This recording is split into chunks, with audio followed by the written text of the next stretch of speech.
Becoming Brigitte, saison 2, épisode 2, fait par Candace Owens. Candace Owens ouvre son émission sur Brigitte Macron, née trogneux, et les zones d'ombre entourent son identité.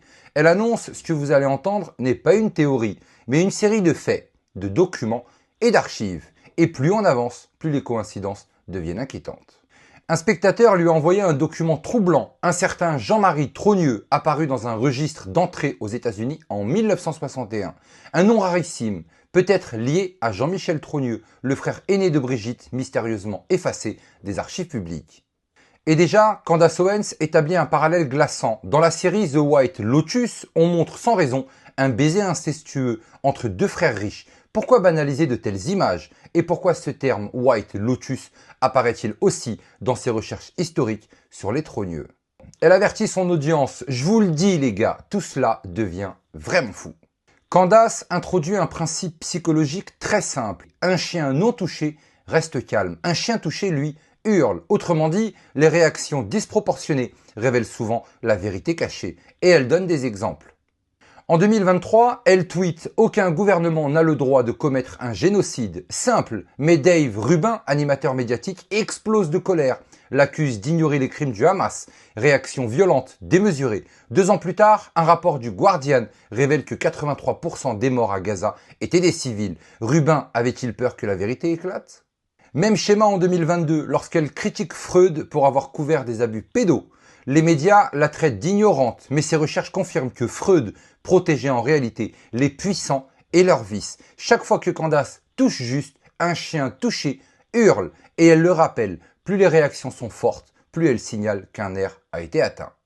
Candace plonge dans le livre Chaos de Tom O'Neill, un travail de 20 ans qui montre que l'affaire Charles Manson n'est pas une simple folie hippie, mais une expérience sociale encadré. Un psychiatre ressort du lot, Jolie West, psychiatre, hypnotiseur, agent de la CIA, et il est lié au programme MKUltra. En 1962, il injecte du LSD à un éléphant, Cusco. Résultat, l'animal meurt en convulsions. Une expérimentation brutale, inhumaine, mais révélatrice. En 1966, Jolie West est en stage à Stanford. Officiellement, il étudie les hippies et le LSD. Officieusement, comme O'Neill l'a prouvé, il infiltrait la contre-culture, récoltait des données pour la CIA. West a toujours nié ses liens avec MKUltra, mais ses archives personnelles retrouvées après sa mort disent tout l'inverse. Candace ajoute, si West était déjà à Stanford en 1966, alors comment croire que l'expérience de la prison de Stanford 5 ans plus tard était une simple recherche académique? Retour sur la famille Trogneux. Un document officiel indique qu'un certain Jean-Marie Trogneux figurait dans l'équipage du MS Michigan, un cargo français. Son parcours, départ du Havre, escale en Colombie-Britannique et arrivée à Seattle le 27 août 1961. Son passeport porte le numéro 3408. Son métier, oiler, graisseur, chargé de l'entretien des machines du navire. Le capitaine Guy Chopin est connu par une seule photo d'archive. Le détail vertigineux, le port d'arrivée se trouve à 30 minutes de Stanford. Or, en 1971, ce même navire faisait la liaison entre l'Allemagne, Auckland et la Californie. C'est pile les zones où on perd la trace de Jean-Michel Trogneux après son service militaire comme sous-officier en Allemagne. Coïncidence ou piste vers ses années disparues? Nous sommes en Californie, été 1971. L'expérience de la prison de Stanford démarre. 24 étudiants, divisés en gardiens et prisonniers, sombrent en quelques jours dans la violence. Le plus brutal des gardiens, Dave Ashelman, surnommé John Wayne, se met dans la peau d'un tortionnaire. Plus tard, il avoue avoir joué un rôle, inspiré des westerns, pas une transformation, mais un jeu d'acteur. Un autre détail trouble l'histoire officielle. Un certain John Mark déclare que Dave Ashelman était un ami du lycée. Mais Zimbardo, qui était à l'initiative de cette étude, affirmait que personne ne se connaissait avant. Déjà une contradiction majeure. Et ce n'est pas tout. Un prisonnier, le numéro 2093, apparaît sur certaines photos. Son visage étrangement proche de celui de Jean-Michel Trogneux. Zimbardo, lui, verrouille les noms des 24 participants. On sait qu'il a placé une taupe parmi eux pour influencer l'expérience. Alors, qui était le 2093 et pourquoi tant d'opacité? Candace rappelle que dans le procès lancé contre elle par Emmanuel et Brigitte Macron, leurs avocats ont mentionné 18 fois le nom MKUltra. Étrange, non? Elle n'a jamais accusé les Macron d'être liés à MKUltra. Elle s'est contentée de souligner des coïncidences, isolement de l'enfance, parents médecins, zone d'ombre familiale. Alors pourquoi cette réaction violente? Encore une fois, un chien touché hurle.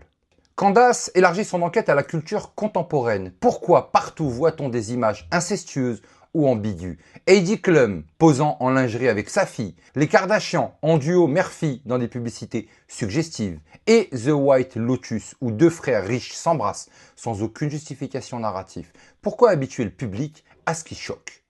Pourquoi brouiller les repères entre interdit et normal? Et surtout, pourquoi le nom White Lotus réapparaît-il encore et encore? Pour comprendre, il faut remonter au XVIIIe siècle. Un homme, Jacob Frank, faux messie, héritier du sabbataïsme. Sa doctrine est simple et terrifiante. Le salut passe par la transgression.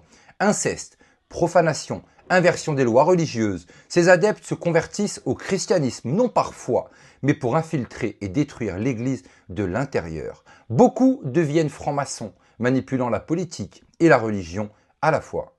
Un de ses disciples, Moshe Dobruska, rebaptisé Franz Thomas von Schoffeld, rejoint même le club des Jacobins pendant la Révolution française. Candace fait le lien. Et si les transgressions culturelles actuelles n'étaient pas des provocations isolées, mais la continuité d'un projet ancien? Un dernier élément historique. Au XVIIIe siècle, un jésuite picard, François Théodore Trogneux, part en mission en Chine. En 1733, il arrive à Pékin. Mais en 1747, il est expulsé, accusé de sympathie avec la secte du Lotus blanc, The White Lotus. Cette secte millénariste, syncrétique et subversive prônait la fin du monde, les pratiques sexuelles déviantes et la rébellion contre l'ordre impérial. Le lien glaçant, le nom White Lotus traverse les siècles, attaché à la famille Trogneux. Et détail contemporain, c'est aussi dans un lycée jésuite qu'Emmanuel Macron rencontre Brigitte, un fil rouge qui court de la Chine du XVIIIe siècle à la Picardie jusqu'à la présidence française. Candace referme son enquête. Elle ne parle pas de livrer des certitudes, mais les fragments s'imbriquent, des archives verrouillées, des expériences psychologiques manipulées, un frère Trogneux aux États-Unis près de Stanford. Un navire fantôme reliant les mêmes zones, des figures troubles de l'histoire, des jésuites aux franquistes et une culture moderne qui recycle les symboles de la transgression. Et si tout cela n'était pas du hasard? Et si ce que nous croyons être de simples anecdotes n'était qu'un scénario écrit depuis des siècles? Un scénario où chacun de nous joue, sans le savoir, un rôle déjà désigné. Mais surtout n'oubliez pas, on n'est clairement pas au bout de nos surprises.